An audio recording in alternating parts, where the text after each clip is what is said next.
story, and Brett will just share some of the other stories that you may not have covered earlier.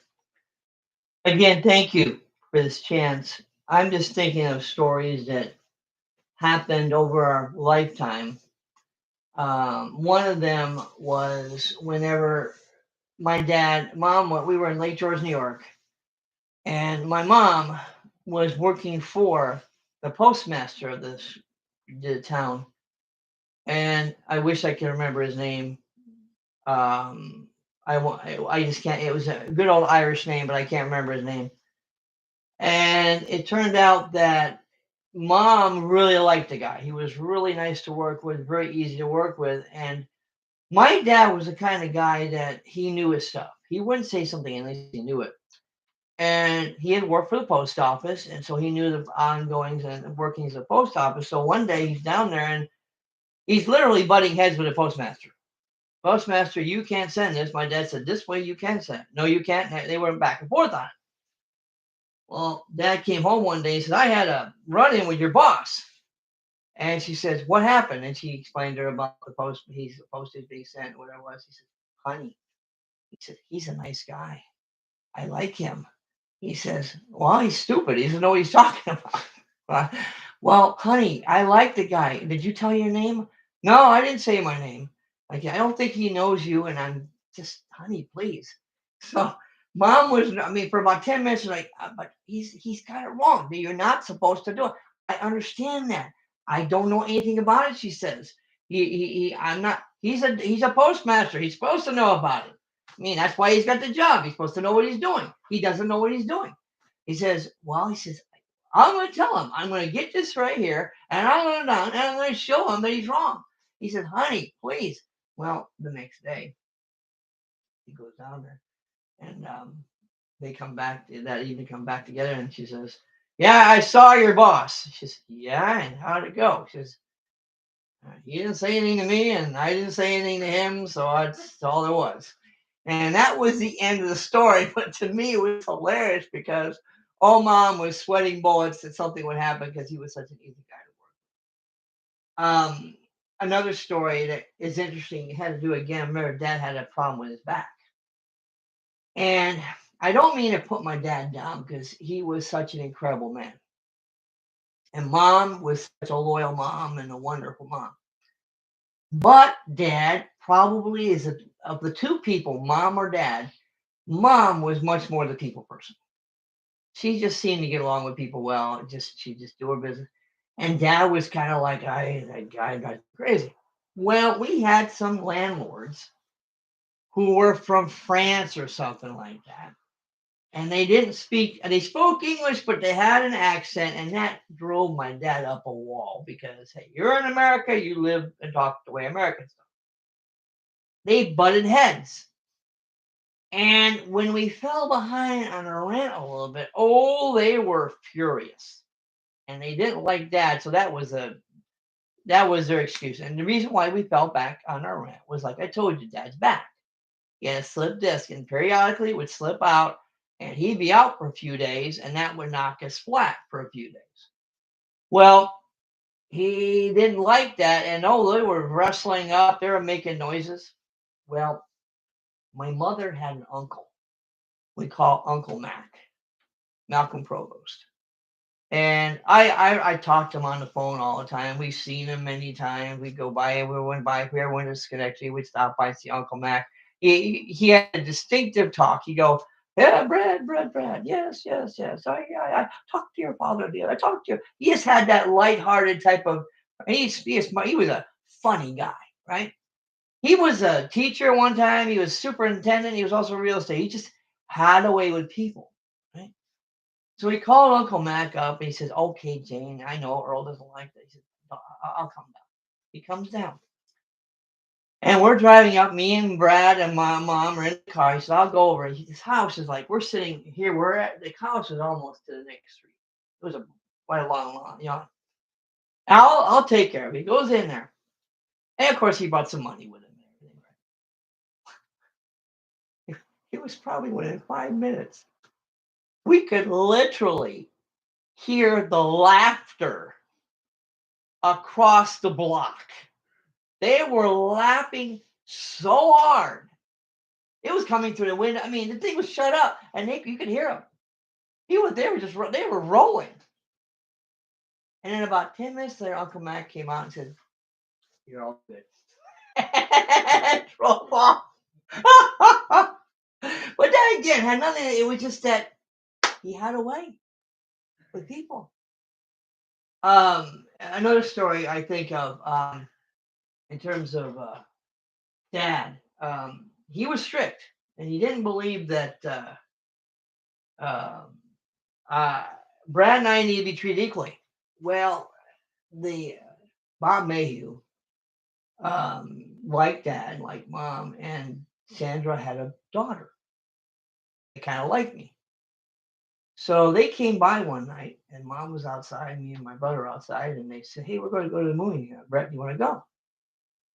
And my mom said, "Well," they didn't, of course, she didn't want to tell him that no as a rule, but she said, "I think Brett's got stuff to do. Oh, he can get away with doing that for one night, right?"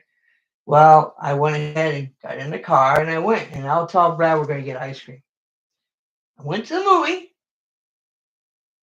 I came back and I went in the front door. And mom looks at me, "Your dad wants to talk to you." Oh boy. And dad's at the end there sitting. He's going, "You know the rules, right?" Just very low key voice. I said, "Yes, sir." I was standing at the other end. He said, "You don't, you and Brad are be treated the same way. You know that, right?" "Yes, sir." "And you know what I feel about a liar, don't you?" "Yes, sir." Well, he said, and I got nervous. I got, I said, "Dad, this is what got me in trouble. This, I was already in trouble. This is what really got me in trouble." I said, "Dad, I got to go to the bathroom." He says, "You had better have to go, or you'll find yourself a few whippings." I went to the bathroom. I could not go. I came out, and he said, "I tried." He says, "Bend over." And he took out that strap and he whacked me, and I had to repeat after him, "I will never." I lost track how many times he spanked me. But that was because he didn't like me deceiving my brother. So that's another not funny story, but something that really taught me a lesson. Um, oh yeah, we had that trip to see Uncle Alman. Uncle Alman was a dedicated Christian, Baptist background, and as I said before, I've told other people that he was married to an Irish Catholic girl, and they became Pentecostal. Well, that's where dad had something in common. He married mom, a Catholic girl, and she left the Catholic Church essentially. And but we went to visit Uncle Alman, and I saw it was something fascinating. Of course, my dad's first question to Uncle Alman was, "Why are the Jews the chosen people?" Because he felt like he always got messed over by some Jewish people. And Uncle Alman says, "Earl, I don't know. That's God's plan. What can I say? Yeah, that's not good enough. I need to know why." Right? But what was interesting about Uncle Alman was the fact that he was married to a second wife, and 3 times a day they went into their bedroom and they had their study time and prayer time. And about a few years later, I wrote him, told him I became a Christian, and he was very appreciative of that letter I wrote him. But that was something that was really stood out to me in terms of he had that time with his wife, where he spent time with the Lord. And as I said before, he loved my dad. And when we went to Homestead Motel to set for the second time, he didn't want us to go. I mean, that's the kind of guy he was. What else is there? I had told you about the counselor, and once about the counselor. I don't know if I could tell you real quick. We Dad was very quiet and secretive. What was that? Oh yeah. Oh, my mom's story, real quick.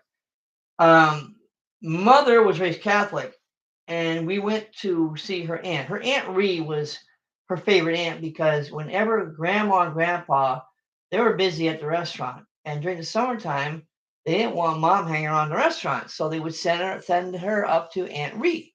And Mom would hang out with Aunt Ree and her cousin Zoe. Well, that was their summer.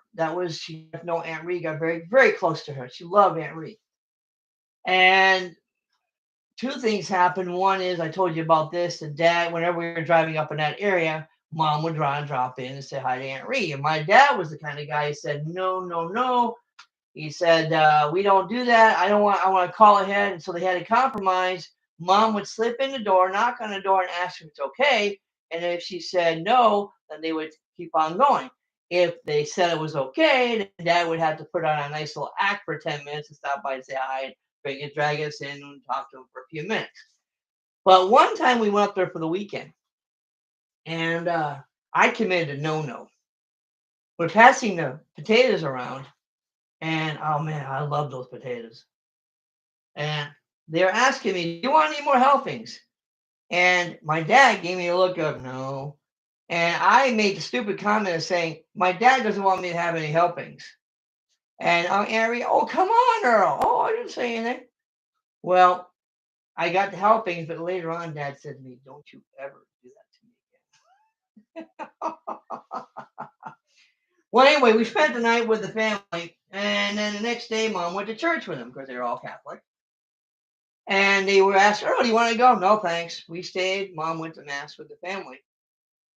She came back and said, I'm never going to Mass again. And Mom, we were saying, why? She says, they have nuns wearing miniskirts. That's not appropriate. And that turned her off. She refused to go back. She would go back to the church to pray, but she wouldn't go because she thought that was wrong. That turned her off. What else is there about Mom? She had I'm trying to think of other stories. I think I told about the counselor story where Dad didn't want me to tell people. Oh, I got another one. Counselor, Dad told me not to tell the counselor. I'm in the counselor's office, and the counselor's trying to get out of me for 10 minutes. Why? Where are you going? Where are you going? Because we're moving to another patient. I said, Dad's the one. He didn't want to go talk to my dad. He finally gave up on me. Went up talked to my dad, and my dad said, oh, he said, oh, he said we have to move to be close to the family. That's all. Just write it down that you gotta be close to the family, and that was the end of it. That counselor just didn't do any more and did what Dad said. There was another one I was going to tell you, and it slipped my mind. I can't think of it right now. There was yeah. Okay, we had a situation involving field trips. We would go on field trips periodically, and Dad was not into field trips because he said that he can remember in high school, when he was in high school, a lot of the stuff that happened on the side that they shouldn't have been happening. Kids going off and getting in trouble and all that stuff. And so he didn't want me to go. But I had to in order to not go, I had to get a letter from the parent. It wasn't good enough to say, I don't want my kid to go. My dad had to write a letter of explanation. So my dad's sitting down writing this letter of explanation, and he had it on the table, and he went to bed. Next morning, I went to the table, I picked it up, and went to school, gave it to my teacher, and the teacher looked at it like, oh, his eyes went buggy, right? And he said, okay, I get it. And then I said, Dad, I got home. I said, hey, I said, Brett, where'd you put the paper? I said, it was right here on the desk. I took it to school. Oh, no, you didn't take it to school. Did you? I said, yeah, I did. Oh, no. Which means he probably wrote some stuff in there that he was not wanting to have them know about. Another interesting quick story. We were in a Hotel Foster, and Dad had just come out of the Knolls. And probably around midnight, I could smell cigarettes and whiskey and typing, and I couldn't figure out what it was. Well, it turned out that Dad had met a reporter who worked there. And he made a deal with the guy. I want to borrow your typewriter. In order to borrow your typewriter, I'll let you come upstairs at midnight and smoke some cigarettes and have some bourbon so you can hang out. The reason why he wanted to have the typewriter is because he wanted to write some people at NASA about a decision they made regarding the rockets. And I got to be careful how I say this. I don't know if this is the exact incident, but we remember the flash fire of 1969. That apparently was what Dad was writing the guy about because he apparently knew the guy who was involved with that project. I don't know. I'm only saying that because that's what I understood. Again, it could be not true, but that was something that was an interesting side note. Um, yeah, we didn't have a car half the time. Dad would hitchhike or walk, or oftentimes he'd come in with blood on his feet, and I'd see him come in snow at night, blood on his feet. When it was my 16th birthday, he promised me he'd be home for my birthday, and he walked across the state to get to my home for my birthday. So he was a man of his word. Mom was right there when I graduated from high school. Mom was right there with me at high school. Dad wouldn't come to my graduation because he said, "Your brother doesn't have it. He can't go to school. I can't go. And what about your brother? It's not fair to your brother." And so Uncle Mac and Mom came. They were at the outer edge. I asked permission to go to the party, so I never saw my Uncle Mac. And so that was the wild night of that night. So I'm trying to think if there's any other stories. Mom, she'd be up all night for us, and it was a beautiful experience. And even one time when I flew back, and I remember when I flew back, and Mom wanted to make me some sandwiches. Dad would say to me, "Son," I'd say, "No, Mom, I can make it." She said, "Son, Mom loves doing that for you. Let her do it." So just little things like that would happen, and just I'm probably still forgetting other things. Oh, I'll never forget this one. We're in Hinsdale, New Hampshire, and I was getting on the bus, and I was 17, and there was this blonde. There was 4 kids that got on the bus, and this blonde I didn't think was attractive enough. I cut in front of her and got on the bus, and I got on a lot that night. I got home, and my mom said, "Why did you cut in front of that girl?" I said, "How did you know?" She says, "I was watching." He said, "Tomorrow, you're going to apologize to that girl, and you're not going to do that again." And I said, "But Mom, she's not as pretty as the other girl." I said, "I don't care. You're not going to be that way." And so I, the next day, had to apologize to that girl. And so, but I'm trying to see if there's anything else here. I don't know if there's anything else I can share. Um, I don't know. I don't know if I can think of anything else. Can you think of anything else that I might want to share? Or... Haircutting story? Was there a haircut Oh, story? yeah. Thank you. I have told many people how much I think the world of Kai Bowman. I think he is the best preacher in the United States. I think he can knock it out of the park every time. I said this at the remembrance that if Dad were alive, or Mom, he knew he loved Mom. He loved talking to Mom. But if Dad were alive, my pastor, my former pastor, would walk up to my dad and say, "Earl, I got to ask you a question." I know he would do it. I just know he would because that was the kind of guy he was.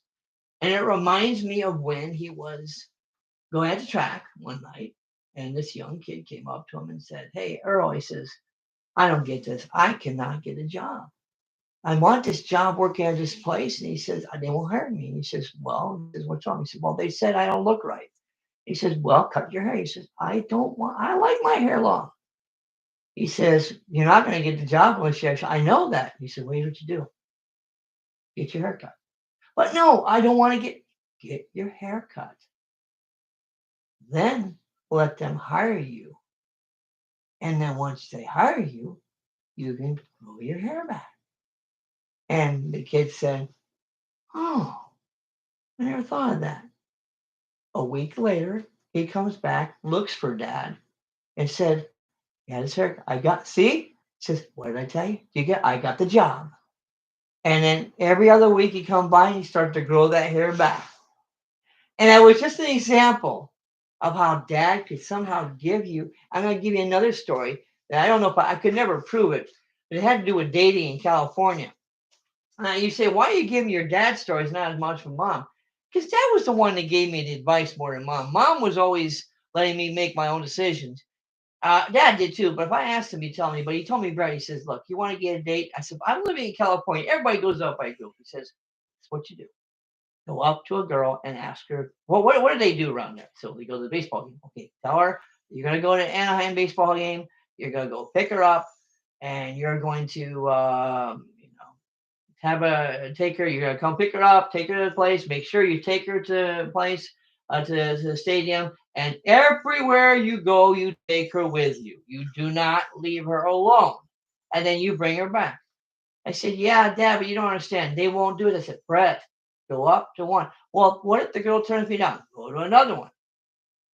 And I said, but what if they keep on doing it until one says yes? They don't do it that way. One of them will. And then take them out. And the point he was trying to make is all you got to do is take that one out. And you do that, it will spread like wildfire about how you treated them. But I was so stuck on the idea, well, here, Daddy, in California, they don't do it that way. And yet I never had a chance to prove him right. But as I look back, I now get what he was trying to tell. So, but anyway, I'm trying to think of any other stories that I can think of. And our trip to California, we wanted to go out there. We went out several times, a couple, 2 or 3 times. We spent the night at the Mosquito house, and we finally got out there, and we decided Dad didn't like it, didn't like the schools, and Mom got homesick, so we went back. And I don't know if it would have made a difference if we'd stayed there or not. But I think I've shared the stories I can remember. Well, Brett, thanks for bringing up all these different stories, and the whole story. The Meanor story is well spoken. Thank you very much. Thank you for allowing me to do it. God bless you. Oh, before I forget, or should I wait till my next part? Let's do a part 5. Friends, we're going to do a very short part 5.